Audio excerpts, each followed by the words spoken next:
রাজনৈতিক মুরব্বী এবং ঢাকা মহানগর দক্ষিণ বিএনপির সাবেক সহসাধারণ সম্পাদক এবং বর্তমান ঢাকা মহানগর বিএনপির অন্যতম সভার সদস্য জাফর আহমদ ভাইকে তার মূল্যবান বক্তব্য দেওয়ার জন্য অনুরোধ করছি।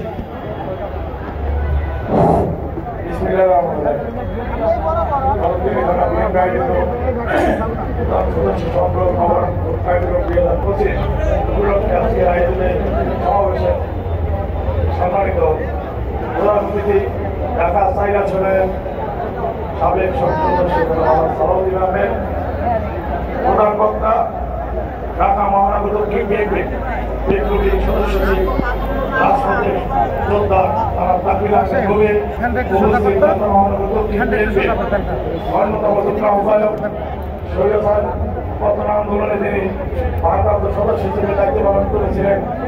মাঠের সম্মানিত আহ্বায়ক যারা লিটন মাহমুদ কবুলকে, ঢাকা মহানগরের সম্মানিত নেতৃবৃন্দ, সবাইকে এই আয়োজন কমিটির পক্ষ থেকে এবং আপনারা কষ্ট করে এখানে উপস্থিত হওয়ার জন্য আপনাদেরকে আন্তরিকভাবে ধন্যবাদ অভিনন্দন জানাই।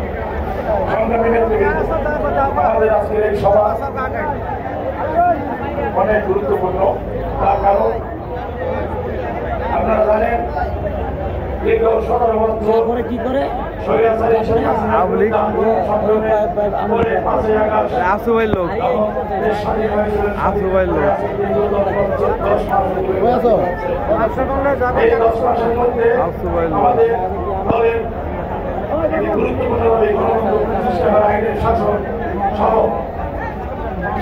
নির্বাচনে আপনারা ইতিমধ্যে শুনতে পাচ্ছি যে